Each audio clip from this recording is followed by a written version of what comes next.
Fetterman for Senate. Of course. You kiss their ass, they endorse you. That's how it works. But then he gets into Senate, and it turns out he's like Richie Torres Jr. And he's, you know, that's a heavy insult. I'll take it back, right? But it's like... No, I think that's close, valid. brother. No, it's valid. He has more to offer than Richie Torres, for sure. But I think that it's an incredibly valid comparison to make because he quite literally, I don't know why, is seemingly dropped everything else and like either talks about being depressed. Cenk Uygur, he's in the building. First ever naturalized U.S. citizen running for office. It's the Thanksgiving treat at this point. It's you know, you have turkey, you watch football, maybe you toss the pigskin around yourself, and I and my uncle get together and have a jank-off. That's right, a real uncle-nephew standoff. That's right. Not true. Ted Cruz ran in 2016. Doesn't matter. Those were all technically still considered natural-born U.S. citizens, apparently. I did not know this. He does. Actually, yeah, let's get started with that. I told you George Romney was born in Mexico, and therefore he was not eligible in the same way that you weren't, but you said, no, that's actually not the case. George Romney has had like another like legal way of getting in, and the only person was, what, Barry Goldwater? Yeah. So everybody has an excuse. John McCain was born in Panama. It was born in Panama, but he was born on a military base. Ted Cruz claims that his mom was an American citizen, which actually... What do you mean claims? Is not the case? No, because she was voting Canadian elections at the time. So that's actually on the record. So Ted Cruz should have never been allowed to... What the fuck? Run. Ted Cruz is not even a citizen. He never got naturalized. Bro, you're coming in hot right now, though. Yeah. So since he never got naturalized, he's actually not even a citizen. He shouldn't even be a senator, let alone That's crazy. Running for president. But he claimed that his mom was a citizen at the time he was born, which would give him the excuse. George Romney's the same way. Barry Goldwater was born in the Arizona Territory and was not a natural-born citizen. And so I don't know what excuse they're using for him, but it's not in the Constitution. So, like, people cheat all the time. So they're like, oh, yeah, Republican white guy, totally allowed to run, right? But it doesn't matter because the whole thing got amended. I gotta try and fix the microphones. Hold on. No, this is bad. Hold on. I'm trying to max out your mic, but I'm having a hard time. I've already maxed out. I usually max out my mic. No, I know, but it's not working right now for some reason. I don't know what it is. Speak into it again? Yeah. 1, 2, 3. People were saying that you were not loud enough. Yeah. You have no noise gate either, so I don't know why. Yeah. It is very unusual for me to not be loud enough. Yeah. I lowered my own volume a little bit so we can match yours, and then hopefully chat will shut their stupid mouths. I'm not going to curse because the kids are right in the vicinity. All right. Okay, so bottom line is, guys, 14th Amendment says all persons born or naturalized have due process and equal protection. Okay. So it already got amended out of the Constitution. So anyone out there who's like, oh, did you read the Constitution, man? Yeah, I read it. No. Oh, you know what? I hadn't read it until a troll on Twitter told me. And there it is. Oh, wow, I should have checked, right? No, did you read the part? Do you understand what it means to amend something, amend the Constitution? And it says very clearly, born or naturalized, equal protection. It's super clear. But have you considered the fact that I'm racist? Another one I hadn't thought of. Yeah, exactly. Well, there is actually a movement online called Don't Care, Still Voting for Cenk.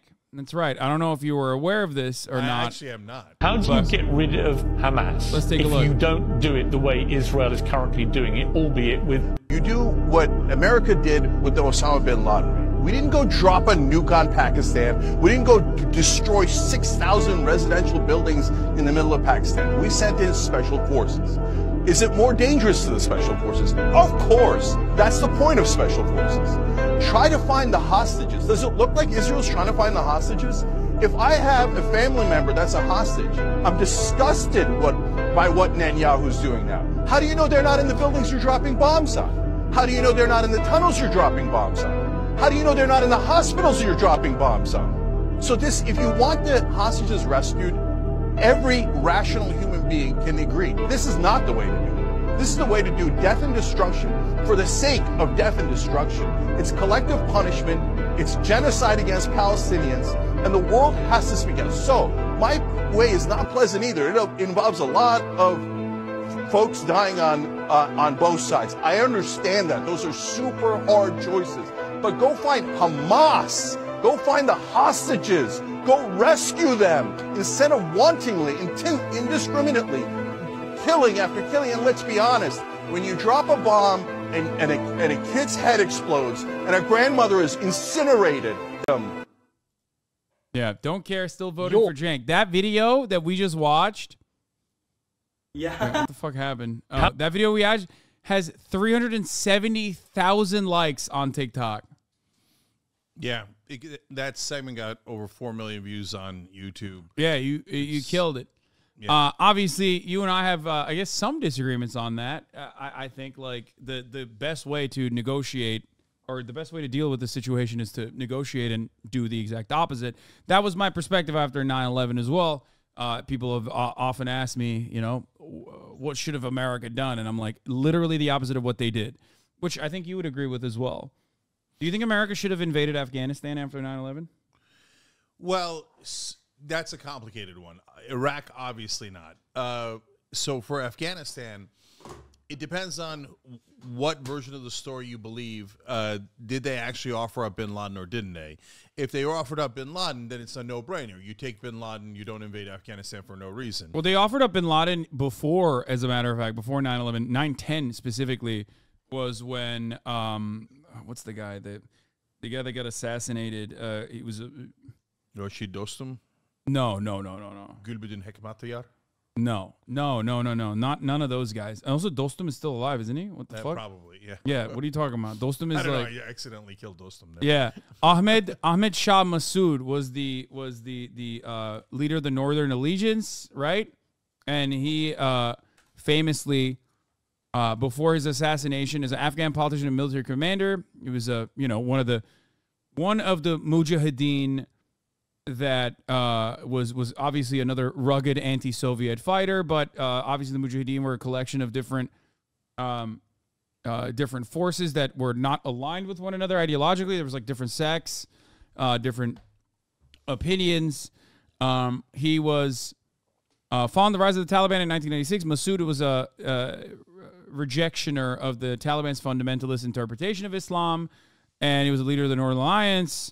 And he told America that he wanted to give up Osama bin Laden, and then he was executed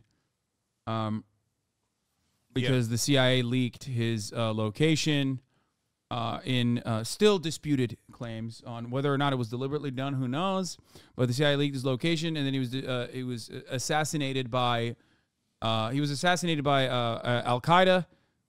That found his information and portrayed themselves as journalists, actually, in a TV interview, and then they blew him up. Yeah, that was great. So the other time that we had bin Laden, where we could have at least withdrawn at that point, is that we had him cornered in Tora Bora shortly after we went in. And there's a New York Times article about how Rumsfeld said, no, do not pursue him. Yeah, isn't that where the we don't negotiate with terrorists come from as well? No, not from that one, because there was no negotiation. We had him cornered, and the American general asked permission to pursue, and Rumsfeld said, no, do not pursue. And so we just let I was talking bin about Laden this. go. I was talking about this. On October 14th, Sunday, October 14th, 2001, an article older than half of chat in The Guardian writes, Bush rejects Taliban offer to hand bin Laden over. The reason why they said they were denying this offer was because the Taliban said, we will give you Osama bin Laden as long as you take it to the International Criminal Court and as long as there's evidence as to his wrongdoing, which you could look at and interpret as like, oh, well, that's bullshit. That's bullshit. But I could look at that and say that's perfect. Yeah. What did we do with the Nazis? We brought them to Nuremberg. We didn't just summarily execute them. We did rule of law. And did we have evidence on bin Laden? Yeah, of course we had evidence on bin Laden. So that's 3 times we rejected an offer to get bin Laden because we wanted more war. And so I don't agree with that. But if there was no real offer, then we would have had to go and get bin Laden. But again, the good news is right after we went in, we had him. And Rumsfeld and Cheney turned it down. Wonder why. Yeah. So, by the way, the website's cenkforamerica.com. And the thing is, for the movement that's saying, I don't care, I'm still voting for Cenk. First of all, I love you. Thank you. Appreciate you. But second of all, you don't have to worry about it. We're going to go to court. And the court's either going to say yes or no. So it shouldn't affect whether you're going to vote for me. The judge is going to be like, don't care, voting for Cenk. That's what the judge is going to say. Well, that's entirely possible. Or they could say, yeah, I care, and you're right. The 14th Amendment clearly amended it. So anyway, this is the bin Laden stuff that we were talking about, but like the parallel here is, of course, in my opinion, with October 7. I think that what you said on Piers is I mean, it's decent. It's definitely far better than like 99% of Democratic politicians at that moment, almost 99% of Democratic politicians. But yeah, no, I think that you and I are in agreement on this issue. I don't think we're going to fight a lot on this. We're not going to have a jank off on Israel-Palestine, it seems. No, I mean, look, I don't like I think Hamas is counterproductive. I think they're Muslim fundamentalists. I got no interest in them. I don't know if you disagree with that. But obviously the Palestinians should be free. Obviously the occupation is an unbearable injustice. And obviously we shouldn't send a dime to Israel until they not only end this bombing campaign, but end the occupation. So I don't know why in the world we would support someone who's oppressing people for 56 straight years. Yeah. No, I agree. I think that's a fairly reasonable take. The only difference, I guess, is that, like, no, I mean, I agree with all of that. Yeah. It's not like, I've talked about this before, it's not like Hamas in and of itself is like a popular movement. It's more so anyone who will retaliate against Israel's unjustifiable criminal occupation, its belligerent occupation. I think that is what the broad majority opinion of the Palestinians is, that like the understanding is the occupation has to be costly, because if it's not, then Israel thinks they can just continue getting away with what they're doing. And I'll just say 2 things about that. One, when the Palestinians went to the UN to try to get a state declared, just like Israel did, when Israel said that was unacceptable and America backed that play, that's what led to this. Because if you say diplomacy is terrorism and terrorism is terrorism, well, then you're going to get actual terrorism, because you're not giving any political, diplomatic, peaceful solution a chance. It was absurd, and it was unconscionable for America to not support the Palestinians' resolution to get a state through the United Nations. There was also the 27 Hamas heel turn, basically, where they did the same thing. They tried to do a PLO situation where they updated their charter, and then they said, like, they wanted to gain international recognition, but of course that was completely antithetical to what the Israeli governments were designing Hamas to be, a fundamentalist terror cell. They're bad. They're terrorists. Everyone in Palestine are terrorists. They voted for Hamas. I mean, this is something that... So can I just say 2 things about that? First of all, I've now seen a bunch of Israeli officials, including Isaac Herzog, the president, say that. And what they're doing is they're agreeing with Hamas, and they're agreeing with Osama bin Laden. In bin Laden's letter to the U.S., he said the American civilians had it coming because they voted for the American administrations that they have, like the Bush one. And Hamas says the Israeli citizens had it coming because they voted for Netanyahu, etc. So when Isaac Herzog says, well, the Palestinians once voted for Hamas, 20 years ago, so their civilians had it coming, that is a very literal terrorist talking point. So yeah, but he's advocating for terrorism. Okay, you don't understand. Have you considered that terrorism can only be done by what we perceive are enemy combatants? I wouldn't say brown guys in the situation, because Israel is very brown in the exact same way that, like, Palestine is, you know what I mean? But like in the eyes of the American, in the eyes of the Western world, we mostly only see Ashkenazi Jews. So we think like, oh, those are the white guys on the field. Yeah, no, it's those, like, that's why all these labels are so stupid. Like the Israelis and the Palestinians are nearly indistinguishable. They're of course we're the same people. We're all indistinguishable. Our DNA is like 99.9% the same. It's just labels that we put on people: Israeli, Palestinian, Jewish, Muslim. It's silly. It's totally to kill each other over that is insanity. And then one last thing. It's not a religious conflict necessarily. I think it's more so that is the justification used to harden, further polarize and harden the battle lines, basically. Like to be able to draw the battle lines accurately or what the fuck? What is happening here? This is like in the way. Hold on, I'm trying to move this. Okay, there it is. To justify it, to sell the war. Yeah, well, there's a bunch of factors. So the religious fundamentalism of the Israeli settlers is definitely relevant.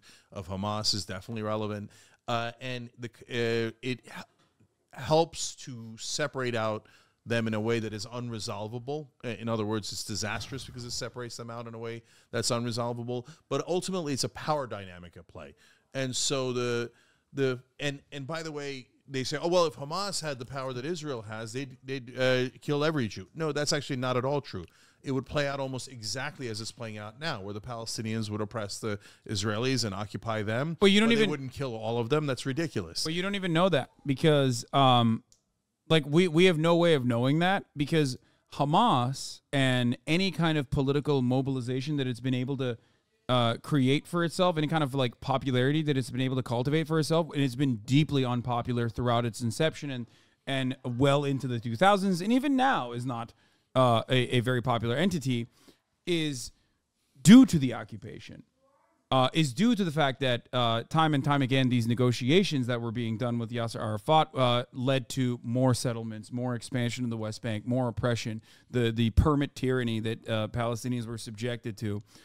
So I don't even think that Hamas, in the way that we understand it, or the way that it exists, would exist if they had that same level of power. No, 100%. Except for the fact that whichever government has unlimited power will almost always abuse it, right? And that's what's happening in Israel. But overall, of course, Hamas wouldn't exist if there was no occupation. Yeah. And they would vanish. It would, yeah. So look, one other defense that Israeli supporters use is, well, all these guys are anti-Semitic, so they no matter what we do, they try to kill us. That's nonsense, total, utter nonsense. Yeah. So first of all, there's global anti-Semitism. That is definitely true, right? But is that related to why the Palestinians in particular are aggrieved with Israel? Yeah. No, it's because you're occupying them. That's not complicated. Pretending it's because they're hateful. Okay, when were they supposed to love you?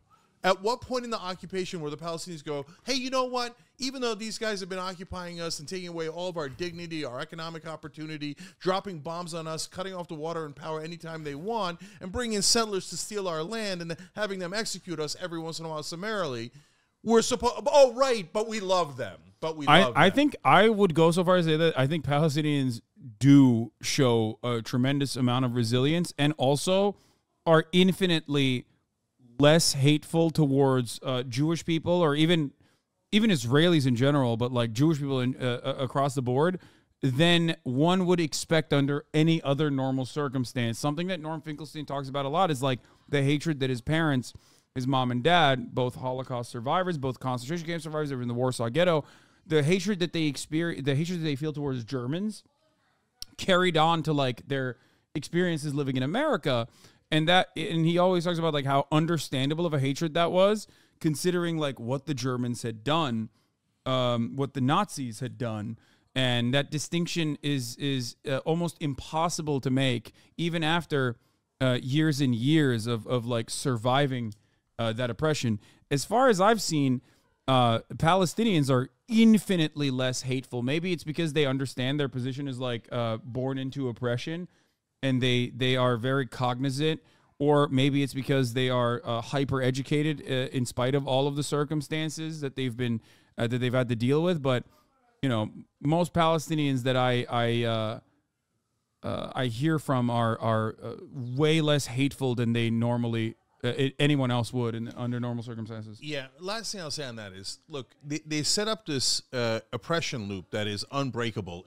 So they say, since they hate us, we have to occupy and oppress them. And the more they occupy and oppress them, the more they are hated, of course, as would happen in any situation, right? So then they say, well, now you hate us more. Now we have to occupy you more. Oh, well, now you hate us more. Now we have to occupy you more. So it's an infinite loop. They cannot be broken. And the reason for that is that it's not that Netanyahu and the Israeli right-wing government couldn't figure that out logically. It's that they want to occupy. Yeah. No, they want to take more land. Exactly. I mean, I think this is one of the most prescient Netanyahu takes of all time. This is like, it was on TRT, TRT, the Turkish broadcaster. Let me see if I can find it. But do you guys know the video I'm talking about? It's like the old one from like 2001. Oh, here it is. A leaked video from 2001. It's not even a leaked video, but oh yeah. This perfectly summarizes like exactly what his position is and exactly how he deals with like American leaders in general. A leaked video from 2001 shows Israeli Prime Minister Netanyahu talking about how Israel intentionally strikes Palestinians painfully, how he deceived the U.S. to break the Oslo Accords, and how Americans will always support Israel if it faces backlash.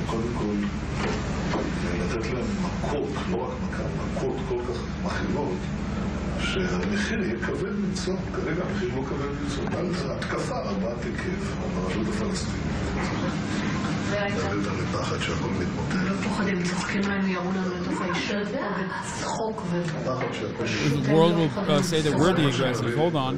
Because they can say whatever they want. Aren't you afraid of what they'll say, Bibi? Especially today with the U.S.? I know how they are. America is something that you can easily maneuver and move in the right direction.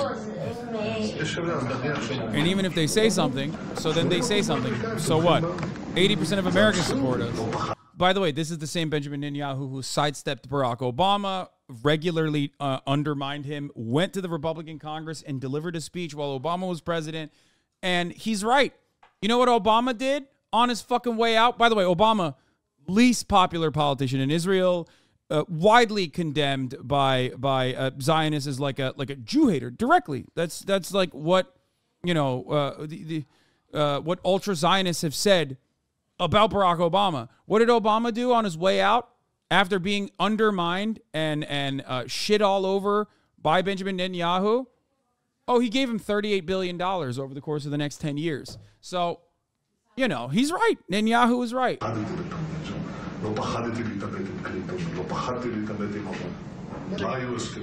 What happened with the Oslo Accords? The accords which were ratified by Parliament. I was asked before the 1996 elections, will you fulfill them? Yeah. I said yes, subject to reciprocity and minimizing pullouts. I gave my own interpretation of the agreements in such a way that will allow me to stop the race back towards the 1967 borders. How do we manage to do this? Nobody defined what military facilities are, so they kept on taking more land under the auspices of military use. So I defined them as being security zones. He's saying the entire Jordan Valley, for me, is a military facility. Nobody has. Yes, like the Beit Shean Valley. You see, go figure. It's so funny that this is like presented as like leaked video, but the hilarity of it is that there's nothing leaked about this. This is all well documented. Half of the shit that he's saying here is half of the shit he ran on time and time again. And also the other half is like very well documented by Israeli human rights organizations like B'Tselem. So none of this is like a big secret. What the hell? Yeah. Look, no one, it doesn't matter. At this point, all that there is on the Israeli side is the Israeli right wing. The Israeli left wing doesn't even support them. The Israeli left wing is... Yeah, well, it's okay. And then the U.S. government, right? Both 95% of Republicans and Democrats. But not the U.S. people anymore. They've lost us. So now, he's saying it's so easy to maneuver the Americans. By the way, American citizens, why don't you do an uprising against your own government, right? Look at him. He says, these are all my bitches. I can move them around any way I like. Republican, Democrat, it doesn't matter. They kneel at my feet. That's a foreign government's leader saying that. Are you going to sit there and take it? Are you going to keep electing people like Biden and yes, Trump, who are their bitches and who do everything that Netanyahu tells them to do? Like a dog, Trump heals to this guy. Biden, of course, heals to this guy. He's been healing to him for 50 straight years. President Cenk. Yeah, JenkForAmerica.com. I'm actually for America, not like these guys who sell us out to foreign countries nonstop. Has Trump stopped taking Saudi money yet? Is Biden off his knees yet for Saudi Arabia? Again, Saudi Arabia bitch slaps Biden and raises gas prices right before the midterms, insults him to his face. And what does Biden do? Nothing. He just kneels again. So I'm tired of these so-called Democratic leaders who kneel to everybody, kneel to all their corporate donors, kneel to our foreign governments. Doesn't matter if it's Israel, Saudi Arabia. They never do what we want. 68% of Americans want a ceasefire, but only like 10% of Congress does. Because they don't represent us. They just represent their donors. Anyone telling you otherwise I know what you're is talking a about. total goddamn liar, and everybody knows it except the corrupt in Washington. Richie Torres is my congressman, my favorite. Richie Torres, what a sellout. I mean, what a pathetic, groveling sellout. He's. I Dude, don't know what you're we talking get about. it. You get money from that lobby. We get it. Okay? We all know it. You've groveled enough. Pick yourself up off the ground. It's humiliating. It's embarrassing. Richie Torres, Jesus Christ, man. Have some dignity. Their boots are clean already, Richie. Get up off the ground. And when you talk about lobbies, I talk about defense contractors, oil companies. They also benefit from conflicts in the Middle East. But if you don't think that AIPAC's a lobby that affects the Democratic and Republican parties, you're on crack. No, doesn't think that. I have never seen someone so openly and flagrantly defend a group that they're so directly getting financial support from. Like, this would be akin to a politician literally being like, if you consider Raytheon to be like an evil company, then I think you should be arrested. You're a terrorist if you don't. You're a terrorist if you don't support wasting Raytheon. More of our money. Like, right? most senators and most congresspersons at least like have the dignity of like shutting the fuck up when they know they should. Richie Torres is like so horny that he literally shat on the president of J Street. Did you see this? Like, J Street is also a Zionist institution. It's just supposed to be a liberal Zionist institution that's like, anti-settlements and things of that nature. And like, they're supposed to be a counterbalance to AIPAC. I like J Street. Yeah. I don't, I have friends that have worked at J Street that, it doesn't matter. Ultimately, my point is J Street's perspective on after October 7th was also insane, which a lot of the people that used to work with J Street and still work within J Street were like, dial it back. What the fuck are you guys doing? Remember when they did the no ceasefire bill? So I don't. But look, here's the thing about J Street. Anyway, the bottom line is they're certainly not anybody's radical, right? They're not. In comparison to AIPAC, of course they're not. So yeah, they're liberal Zionists in general. But here's the point I'm trying to make. Richie Torres yelled at the president of J Street after Jamal Bowman talked about a J Street-backed West Bank trip that that American congressmen and women took, okay, where he said he was not allowed into certain parts of the West Bank because he wasn't Jewish. And Richie Torres was like, that's a lie. And then he conflated that with an actual anti-Semitic conspiracy, the Jewish space lasers conspiracy, and said West Bank checkpoints are a lie akin to the Jewish space lasers, like Jewish checkpoints in the West Bank. Yeah. Which is fucking psychotic. Like, it's like the most insane thing you can say. You're undermining the severity of anti-Semitism by conflating it with things that are demonstrably correct that people have seen and documented. Israeli human rights groups have documented this for years and years. It's so fucking stupid. Haas, I actually saw that in one of your tweets, yeah, and I couldn't believe he said that. So there's real anti-Semitism in the world and in the country right now. I mean, 2 synagogues got shot up. Yeah. Right-wingers are, now, they're supporting Nick Fuentes. Donald Trump had dinner with Fuentes, Kanye West. They're openly talking about Elon Musk is talking about fucking Jewish great replacement conspiracies. Yeah, that's totally nuts, right?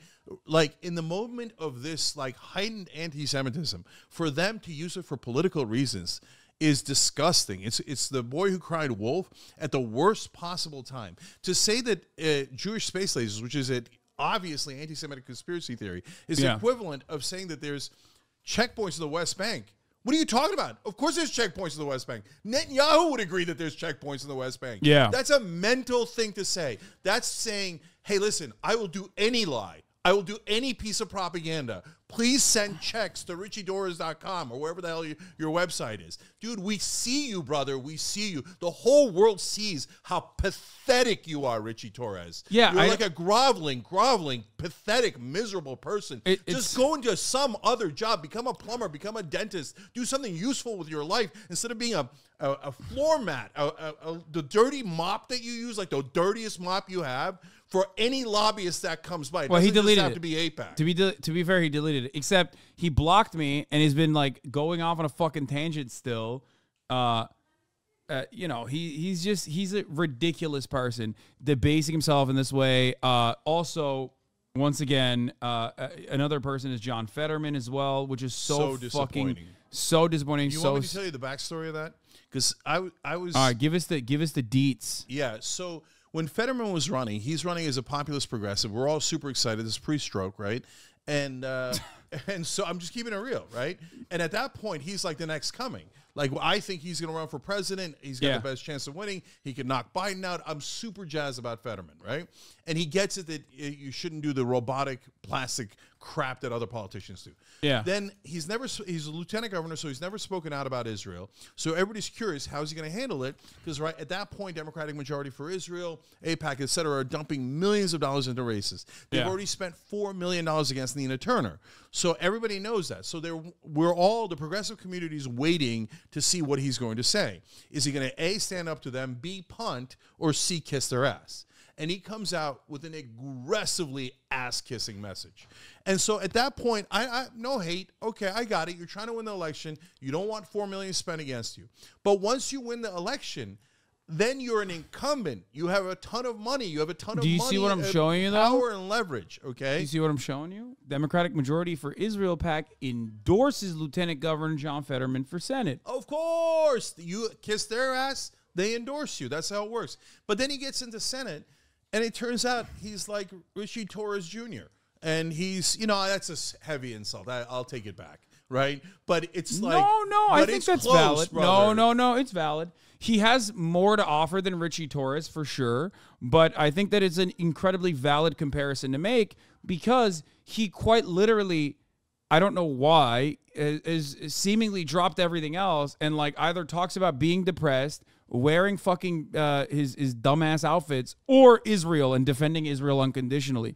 He had a fucking Israeli flag that he was waving at the Palestinian protesters outside of a demonstration. Yeah. He went to the fucking psychotic "Let's Kill More Babies" march that they did, where John Hagee, famous anti-Semitic, psychopathic, far-right evangelical televangelist, was speaking about how, Israel has a right to Judea and Samaria because it's like, Armageddon is going to happen. If you say, by the way, that Israel has a right to Judea and Samaria, it's the same thing as saying river to the sea. It's pro-genocide. It's because river to the sea in its inception and consistently has been an emancipatory slogan that does not mean killing Jews. Like, I don't know if you're a anti-river to the sea guy. I'm not. I don't want to, it's not a useful thing. So I've defended it unconditionally and continue to defend it. I understand that it could be interpreted in different ways, and I've said that. Having said that, it's not a helpful or productive thing to say. But if you say that Israel should have Judea and Samaria, one, you're a religious fundamentalist nut job. You're a lunatic who should be locked up in an asylum. Number two, you're basically saying you're pro-genocide and have no respect for the Palestinian people. You're against all international I don't think, law. You're for war crimes. Here's why I don't think it's an equivalence either, by the way, because it is in the part of the Likud charter as well. The equivalence does not exist there because, like, from the river to the sea, Palestinians are under occupation. And the occupying force saying that is, of course, going to be a little bit different. It's the same dynamic between Black Power, which is an emancipatory slogan, an emancipatory group, versus White Power, which came after Black Power in an effort to do white identitarian politics, which was inherently genocidal and fascist. There's no need for it. That's all. We're 100% right on this issue. Yeah. That's all. So anyway, I I just the reason why I defend it unconditionally is because, well, one, I care about the etymology, I care about the history of the statement, but also because people get fucking fired over it, and I think that's ridiculous. Susan Sarandon just got dropped by UTA, very cowardly. Fucking the head of CAA's like motion pictures division is, as far as I understand, like one of the only like Libyan women of color in a position of power in fucking Hollywood. And she was slated to be dropped entirely from CAA. And then Tom Cruise stepped up and was like, no, you can't do that. This is my agent. I want her to stay. And a bunch of like the powerful clients of CAA had to stand for her so that she didn't lose her job entirely. It is so fucking scummy, so nasty, so fucked up that this is what's happening. You have Melissa Barrera, who was dropped from Scream 7 for literally, it's like comical, for putting forth on her social media profile, on her Instagram story, a Jewish Currents magazine article from Holocaust and genocide historian scholar Ross Segal's article on Jewish Currents magazine on how Israel is a textbook case for genocide. This man is a genocide scholar. He's Israeli, he's Jewish, he's writing for Jewish Currents magazine, and posting that article in the eyes of Spyglass Studios or whatever the fuck was too far, was a bridge too far. Yeah, so number one, let's call it what it is, cancel culture. So now it's McCarthyism. It's the only real type of cancel culture that like has been so systematized in the United States of America. Historically speaking, cancel culture there has never been like a anti Nazi cancel culture in America. Nazis have been historically defended under the auspices of free speech.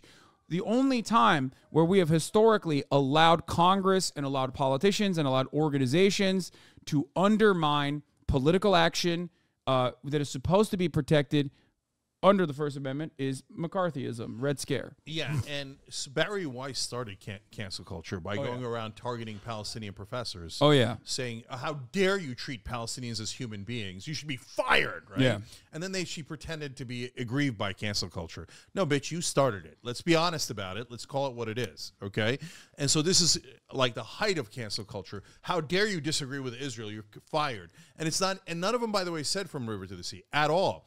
They said war crimes and genocide. Those are the trigger words, apparently. But those are just facts. Srebrenica, 6,000 Muslims killed. That was called a genocide because they targeted them for being Muslim, right? And so it doesn't. It's not Holocaust. It's not the same thing. You're just targeting based on ethnicity and killing a certain number of people and mass relocation. There's no question. It's definitional. But it's such a. There's one hero in that CIA agent story. But it's such a Tom bad, Cruise? Well, along with Tom Cruise, because you already said Tom. But it's such a bad precedent to set and such a bad look.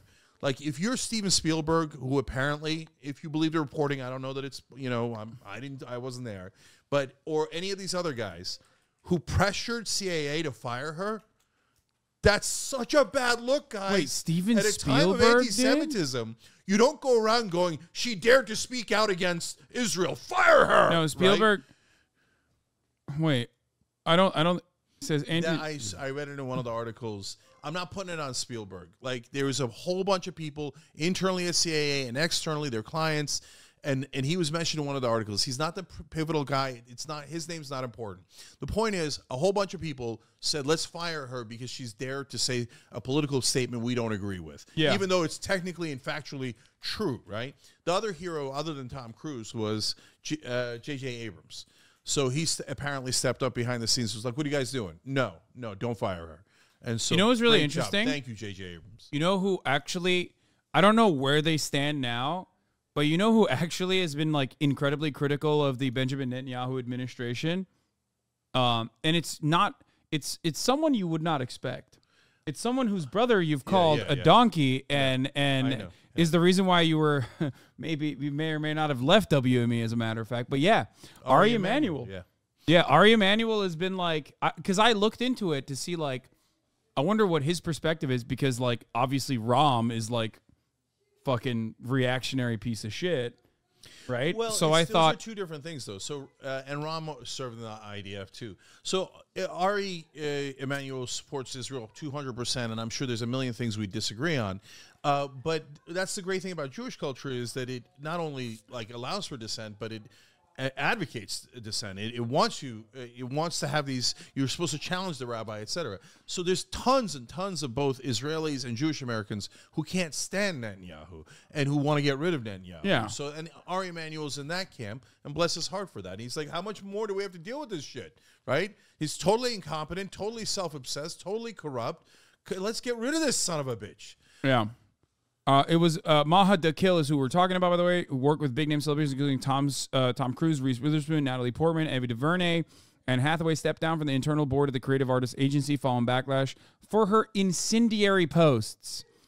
What were the incendiary posts, I wonder? Usually it's like, look, it's not a secret. I've been saying this since October 7th. You have to be very careful when you criticize Israel. It's just the truth. You have to be. For two reasons. One, because you do not want to say anything that can be misconstrued as anti-Semitic, because anti-Semitism is bigoted, is hateful, it's unacceptable. The other reason is because there are certainly going to be people that want to misconstrue your message to say, oh yeah, look at it, he's being anti-Semitic. And when that happens, when your words are cynically misconstrued, if you are especially approaching a criticism of Israel from a callous perspective, because you know that, let's say, morality is on your side, and you say something as callous as like, maybe not even as callous, but like marginally, 10% as callous as like Amy Schumer, for example, who's been like baying and cackling like a fucking hyena about how all Palestinians are fucking rapists and deserve death and destruction. Or Sarah Silverman, who literally said, justified that we must cut the electricity and food and water to the Gaza Strip, only to be rewarded with a Daily Show a broadcasting opportunity. Or Brett Gelman. All of these guys who were just like saying disgusting, freakish things about Palestinians and how they have to be ethnically cleansed. They will never get punished. You, on the other hand, if you say something that can even be remotely misconstrued, will absolutely get punished. Sometimes by onlookers who don't realize what you're trying to say, and in other instances by the likes of ADL, which, in my opinion, have openly shown that they do not care about real anti-Semitism. They simply care about anti-Zionism. I think that Jonathan Greenblatt's actions demonstrate this reality. The actions that have been criticized by a lot of liberal Zionists as well. I didn't know that Sarah Silverman said that. That's disappointing. I really like her.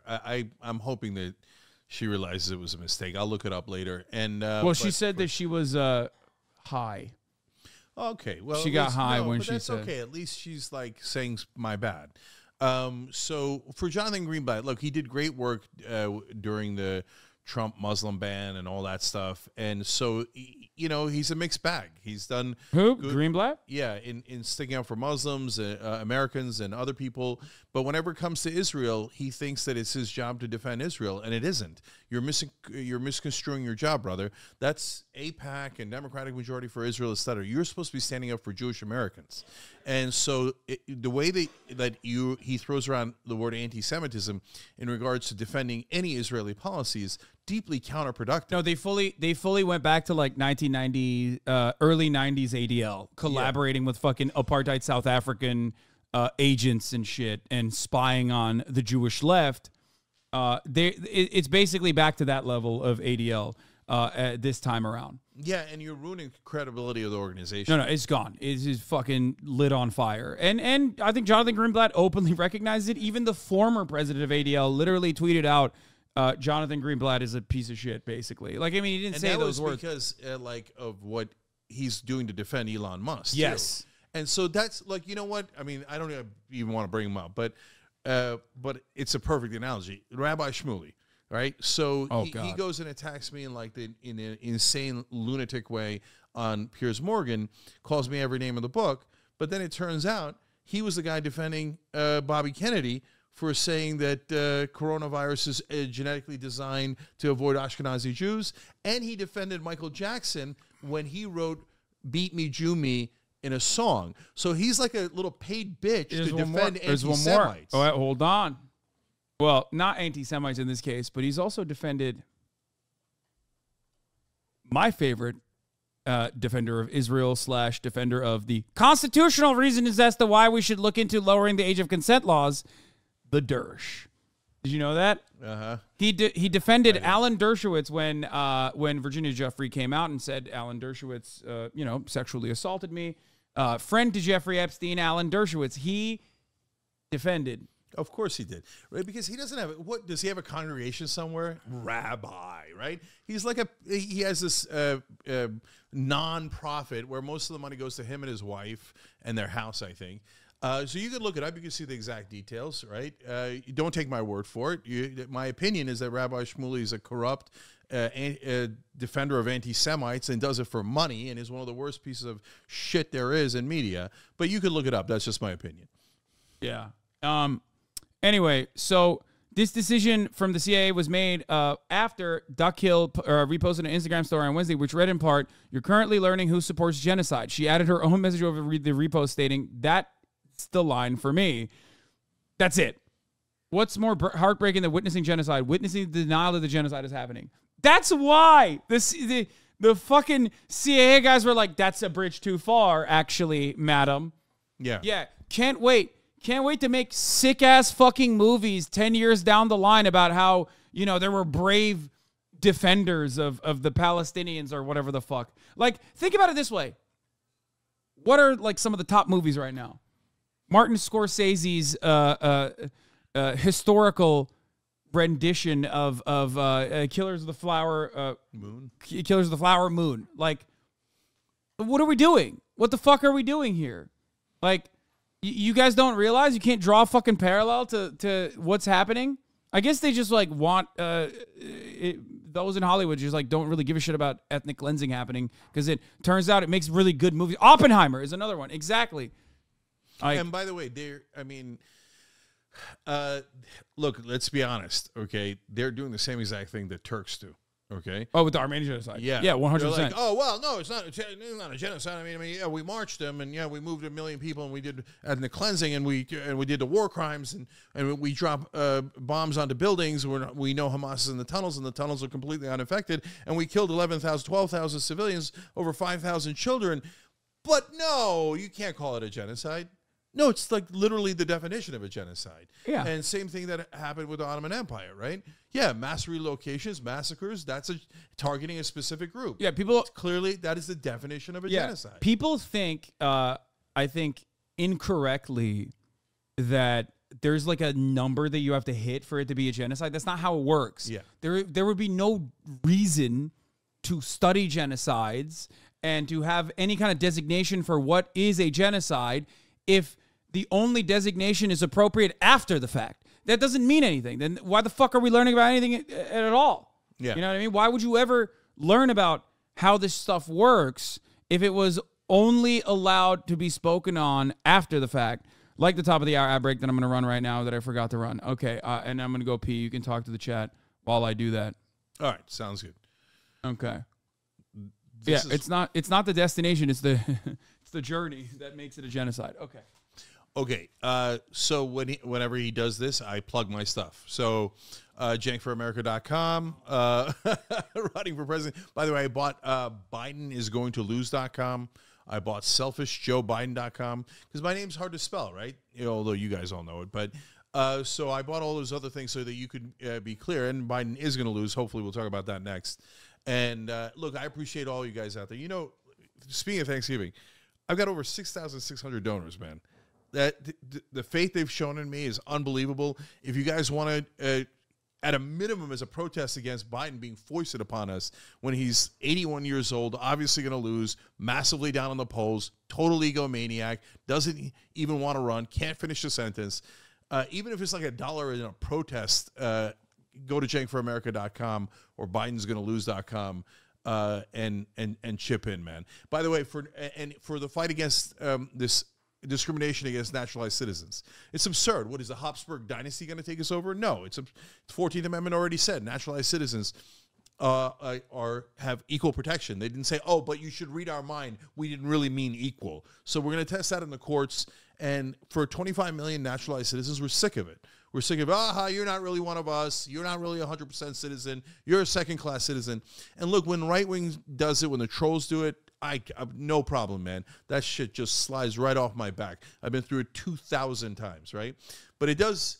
But left wingers should never do that. They shouldn't be like, oh yeah, I like the original discriminatory Constitution, man. Can't you read? It says blacks are 3/5 of a person.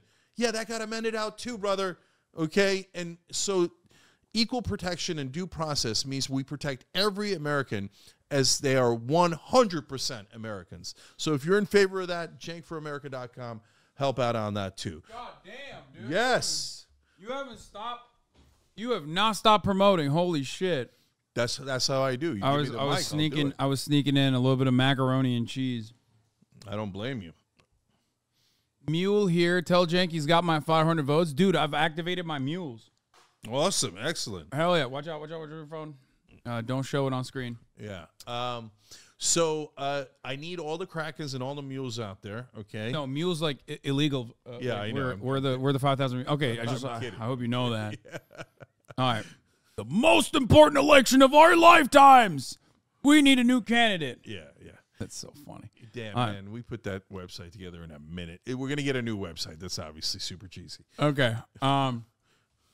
Policy. Time off for parents. Paid family leave. Higher wages. $15 minimum wage. 65% of American support. Affordable health insurance. Public option. 68% of American support. Fight corruption. End gerrymandering. 90% of American support. Allow Medicare to negotiate drug prices. 83% of American support. Where's Joe Biden? Too busy trying to stay alive so he can cross the fucking finish line. Yeah. Fucked up. So, look, the reason I put the percentages in there is because it's so obvious that all of our policies are super popular, and yet they never get done. And because of the bullshit of the politicians. You know what's ironic about what you just wrote here? Pretty sure Biden ran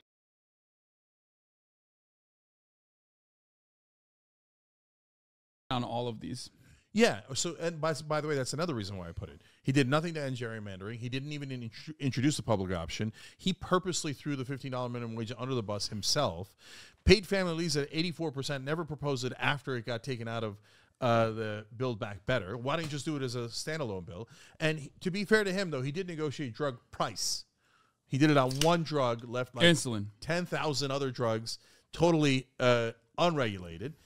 So my point is, Joe Biden's a liar. He never intended to do any of these things. They're incredibly popular. He could do them at any time that he wants to. Propose paid family.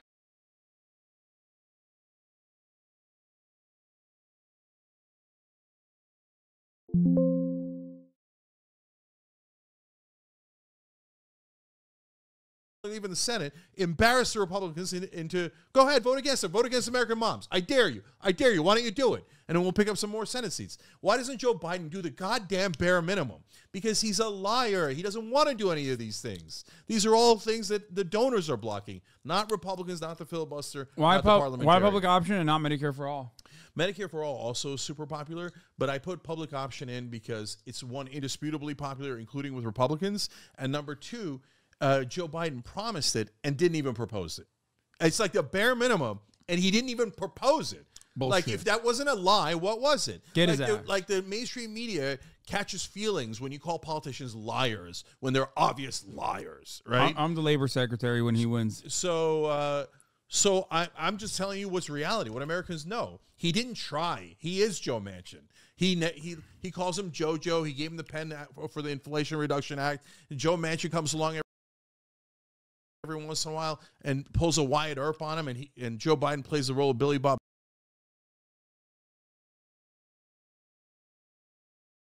Thornton Tombstone, and Manchin looks at him and goes, what, are you going to sit there and bleed all day after bitch slapping him 3 times? And what does Biden do? Oh, okay, yes, sir. Why? Because he is Joe Manchin. He never wanted to pass any of those things. Wouldn't it be amazing, guys, if there was actually someone who ran who wanted to pass the goddamn bills? Can I just say something?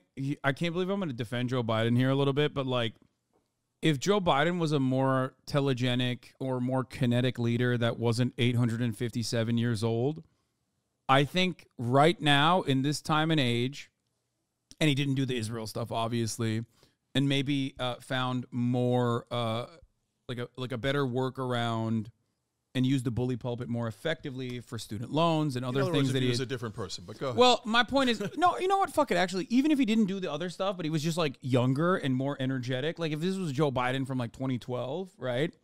I think he would be unimaginably popular. Because here's what I think. I think that the economy was awful, and obviously there was negative real wage growth for a very long time that people are not going to forget about, right? But it's not simply just inflation. There's a lot that happened under the Biden administration that I would factor as decent to good, even the NLRB decisions, like allowing the agencies to operate. Then there was a lot of bad immigration policies were not great, really bad actually. The way he's dealt with immigration is not great at all. But ultimately, what I'll say is, I do believe that the economy will look at the economy in a very different way, unless something horrifying happens, or unless something like, there's more like foreign interference from OPEC Plus or whatever, and then Biden demonstrates his inability to rein in like the American oil and gas industry. But outside of that, I think that controlling inflation and like real wage growth, the experiencing real wage growth paired up with a lot of like decent momentum from the NLRB, if he was a younger person, could have been sold with a much better message. Like he does, in a weird way, try to present himself as like the guy who's like ending neoliberalism. Yeah. Which is so weird. It's like, it's going to have a negative polarizing effect against that sort of thing, which is what I'm frustrated by, because it's like he's the worst guy to try to champion this fucking message. So look, did he do some things that were right? Yeah. For example, he's not getting nearly enough credit for creating over 14 million jobs. So he more than doubled Trump. But that's the problem with Joe Biden. He's polling 19 points lower than Trump on jobs when he more than doubled him on jobs. So, well, look, if you can't make the case for yourself, you shouldn't run. Like, he's like, hey, I want to prevent everybody else from running, but I'm not going to make my own case. And I'm not going to make it against Trump. Every time he does a speech, you know this, he's like, oh, I want the Republican Party to be stronger. My Republican friends, I love doing deals with them. Yeah, I hate that shit. I hate that shit so much. And, well, okay, then go be a Republican. Okay, you're not, like, you were supposed to be the leader of the Democratic Party. So, look, he withdrew from Afghanistan. That's good. Yeah, people overhype how messy it was. It was always going to be messy to withdraw from any country. So it's not like Joe Biden hasn't done anything good. Some of the parts about climate change in those bills, some of the infrastructure in those bills were good. Renewable energy initiatives, like obviously like subsidies, tax breaks for battery plants. Like you're bringing back a lot of jobs in the country, right? In a sector that has like so much growth potential. On that front, like he has done decent things, except right. So, and you're right that it's much more than a normal Democrat does. Like, yeah, right. A normal Democrat gives you 5% and pats you on the head, right?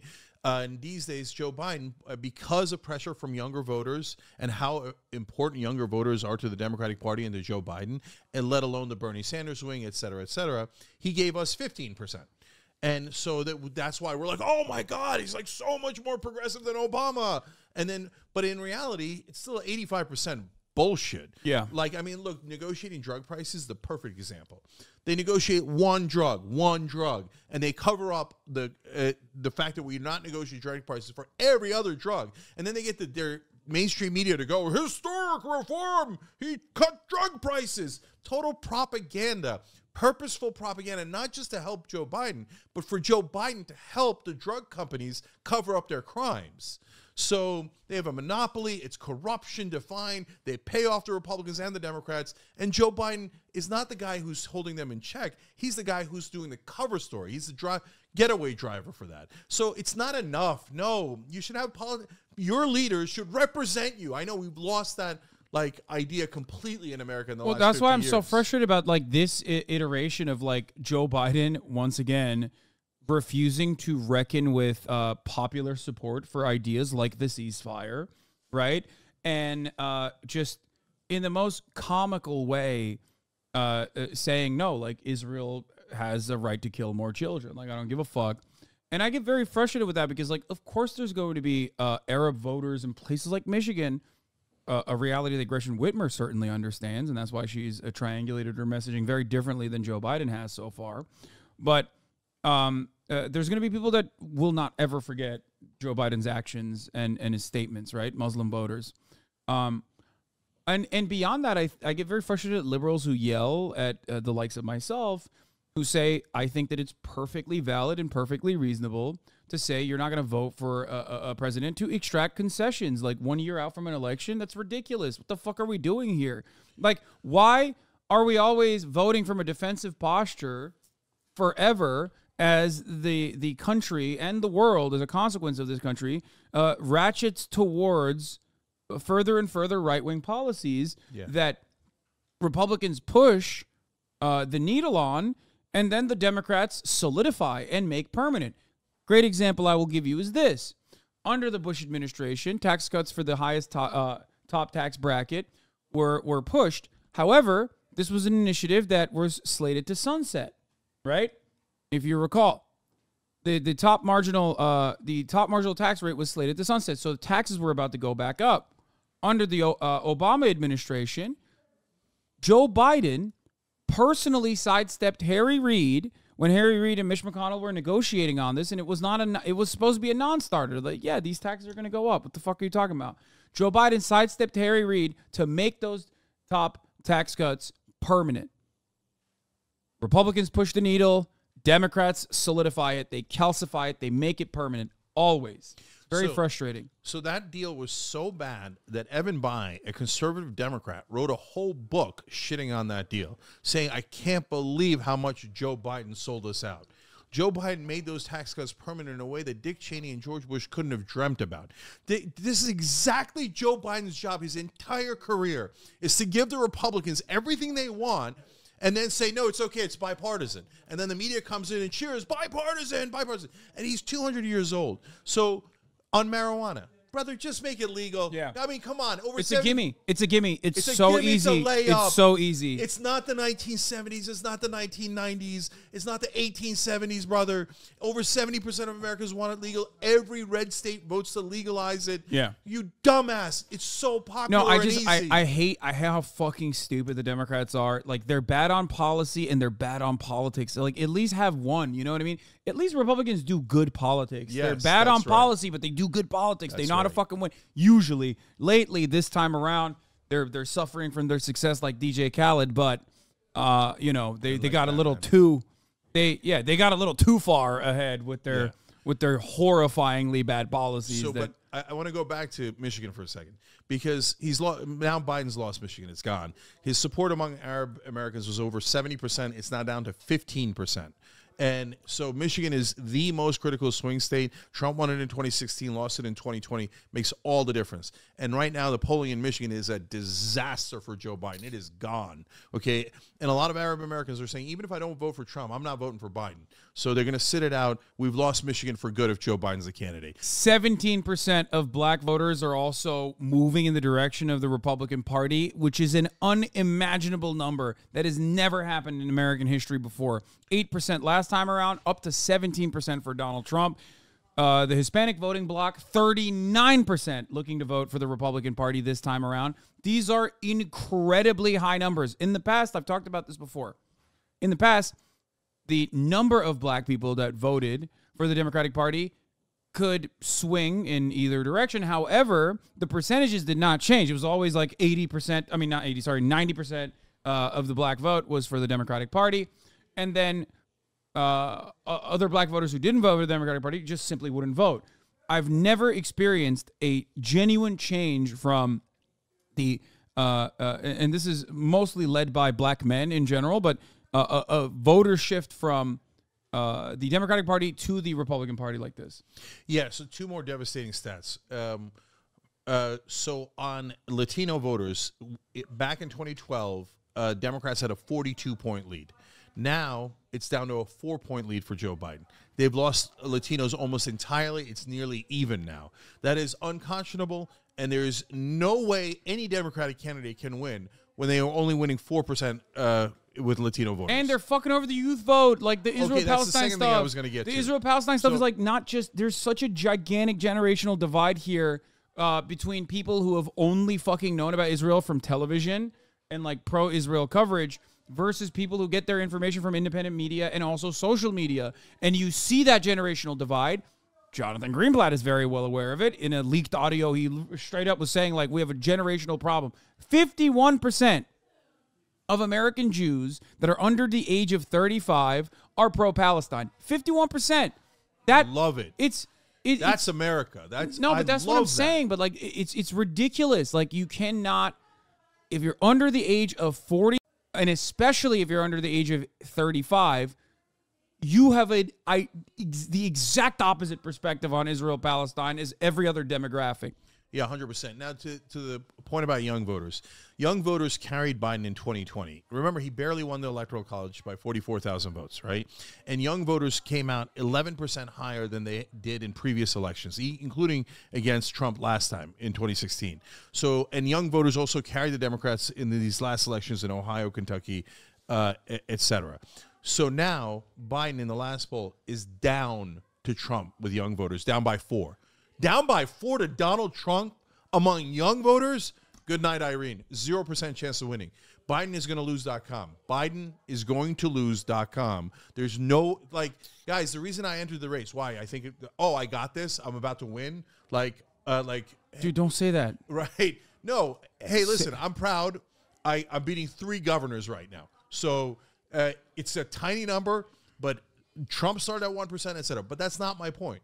My point is we've got to knock Biden out. That's why I'm in the race. My hair is on fire. He meant like not physically. He meant rhetorically, politically, obviously, right? We're not. I just want to specify. I don't want the Secret Service breaking down our door on our beautiful Thanksgiving dinner. But look at what an egomaniac Joe Biden is. Did you see the turkey pardon when he couldn't finish the sentence? Oh, I did not. Oh, you got to pull that up. Look, nobody can watch that clip and then tell me that Joe Biden should be the Democratic candidate. These guys in Washington, they're all egomaniacs. Wait, it says video misrepresents Biden's departure from White House turkey pardon. What? Yeah, bullshit. That's just mainstream media covering up for him. Just watch the video. A video clip shows Joe Biden abruptly leaving this year's Thanksgiving turkey pardoning ceremony. False. In a full video of Monday's ceremony, Biden spent several minutes speaking and talking with photos with guests after pardoning. That's not the point. The point is what he said when he was talking. I don't care when he left. I didn't even see when he left. So he's democracy he's talking about how he's making a joke about Taylor Swift. Oh, that's where the turkey pardon. Oh, dude, I saw this. He's talking about like Britney Spears. Like, Britney is really hot out there, Jack. And he gets Britney Spears and Taylor Swift confused. Okay, older politician, who cares? The chairman of the National Turkey Federation, Steve Lykin, Steve, and your entire family. Got to meet the entire family. And by the way, it's my birthday today, and they can actually sing birthday to me. I just want you to know it's difficult turning 60. It's difficult. His entire family raised these birds on their family farm in Minnesota. And Steve, chickens, but no chicken that big, man, I tell you. Just a few weeks ago, I visited another family farm in Minnesota where we talked about the pride of small towns and communities, rural. Does anyone have the Taylor Swift quote? So, like the clip? Yeah. So this guy, you know why he's running, right? Come on, man. Why am I running? I don't know. Where am I? I'm going crazy, Jack. So he's proposed 0 policies so far. None. 0. Because he's not trying to get anything done. He already got whatever he was going to get done. He wants to be a 2-term president because he thinks 1-term presidents are considered lame. So he's like, oh, for my legacy and for my ego, we need to be a 2-term president, not a 1-term president. Surely egomaniacal geriatric fucks haven't destroyed American democracy in the past 4 or 5 years or so before, right? Yeah. I mean, that's never happened. No one's ever died when they're in a profoundly important position of power, for example. Yeah, and what are they going to do with him? They're going to pull a Feinstein if he gets that kind of shape, and Kamala Harris is going to wheel him around and say, oh, he says he's for Israel, or he says he's for this. I mean, this is absurd, man. 77% of Americans don't think that he's going to be healthy enough to Well, we've got a finish doozy for a you second this term. morning. Is not one, not two, but three pop stars. Taylor Swift, Britney Spears, as well as Beyonce. Sky News Australia. As he discussed how far the turkeys have travelled to be pardoned. Had to work hard to show patience and be willing to travel over 1,000 miles. You could say even this harder than getting a ticket to the Renaissance tour or Britney's tour. She's down in, it's kind of warm in Brazil right now. Yo, that's my president. Never mind, I'm back on. He's so sick. Jesus Christ. No demented presidents have ever been awful for America in the past, in the 90s. Look, the guy's the Mad King. He Or in won't. the 80s. He won't let go of power. I mean, look at if he thinks democracy's on the line, he's gonna go run, going, Brazil's kind of hot, so's Britney Spears. Malarkey. Come on, dude. You can't finish a sentence. You egomaniac. You know what's really funny? He says get out of the race. He said it's kind of warm in Brazil right now, and what he's actually making a reference to is the Taylor Swift concert where someone died. Yeah, exactly. Of a fucking heat stroke. And you're not supposed to make fun of that. That's not a joke. But he doesn't know. He doesn't know like if it's Britney Spears or Taylor Swift. He doesn't know if it's Brazil or Argentina. He doesn't know if it's Tuesday or Wednesday, man. This guy's going to say no one else should run. I'm the only one who should run. That's why I'm in the race. JankForAmerica.com. Biden's going to lose.com. It's so obvious. So look, Haas, my job is to shake people out of their trance, right? So you think like Dean Phillips is going to like shake people out of this, right? Whoa, don't come for Dean, dude. Okay. If you come for the Dean, you best not miss. And by the way, and Dean got in after I did. And so, great. I'm glad that Dean's in. My point is all the governors should be in. Governor Whitmer should be in. Governor Pritzker should be in. Governor Shapiro would kick Donald Trump's ass and would start with 10 points higher than Joe Biden. And, Haas, one last thing that's absolutely devastating. When you have an incumbent president, what happens if gas prices go up in October? Guaranteed Trump win. Guaranteed. Yeah. And who controls gas prices the most? The Saudis. And who do the Saudis love? Oh, the Saudis make no... The Saudis are very open about their love for Donald Trump. They just very openly are like, yeah, we want Trump back. They're going to jack up the gas prices in September and October, and Biden is going to get landslided. Landslided. He's going to be like Walter frickin' Mondale. He's going to lose the country on his watch because this egomaniac wouldn't put down the gavel. And I don't know why I said gavel. It's kind of fun. But so... He's out there, and he's like, no, I don't think any governor should get in. So what's your suggestion? And by the way, these guys are going around saying that I should be kept off the ballots. They're using the DNC to try to keep me off the ballots. So Joe Biden's for discrimination, okay? Joe Biden is a loser who can't fight out in the public, but does these things in the dark of night. Like, oh, yeah, we'll use the state parties to keep our competitors off the ballots because our guy can't finish a sentence. You can't finish a sentence. Retire. Retire. You're going to lose to Donald Trump. You're going to lose democracy, you narcissist. So who do you think should run outside of yourself, of course? Because you've talked about this. Like, there's people cynically being like, so you're just a spoiler candidate then? And no, I don't know why it's so hard for people to understand the difference between running in a Democratic primary and running as an independent. In an independent race, you could be the spoiler. That's obvious, right? But in a primary, if you say anyone in a primary is a spoiler, you're saying you shouldn't have primaries. You're saying whichever the powerful anoint should be the leader. Hillary Clinton has been anointed by the powerful. You're being a spoiler by running against her. We should all accept corporate rule. Then you're not a progressive. Go be an establishment, suck off, and go kiss Hillary Clinton and Joe Biden's feet. But I got no interest in you. We run primaries. By the way, strong primaries produce strong candidates. 2016, most vicious primary we've ever seen in our lives for the Republicans, and they win.